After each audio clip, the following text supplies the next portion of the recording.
8 ang sugatan ng humampas at umabot sa kalsada ang mga dambuhalang alon sa California sa Amerika. Yan at iba pa sa Frontline News Abroad ni Elaine Fulgencio.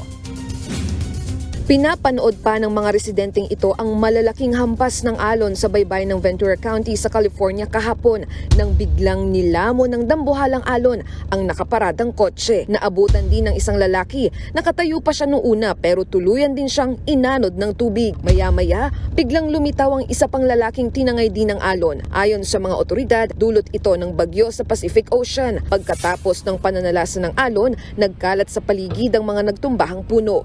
8 ang naitalang sugatan. Nauna nang naglabas ng babala sa Central at Northern California kung saan posibleng umabot sa 30 hanggang 40 talampakan ng taas ng alon.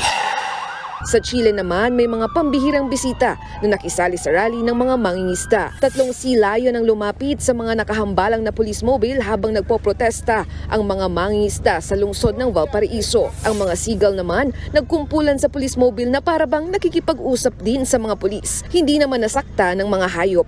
Nagprotesta ang mga mangingisda para humingi ng ayuda kasunod ng pagban sa hake fishing.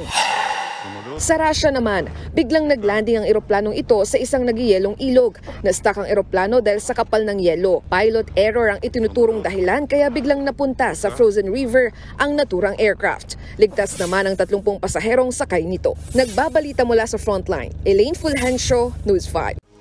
Mga kapatid, may Los Baños po. Huwag magpahuli sa mga balita at impormasyong dapat ninyong malaman.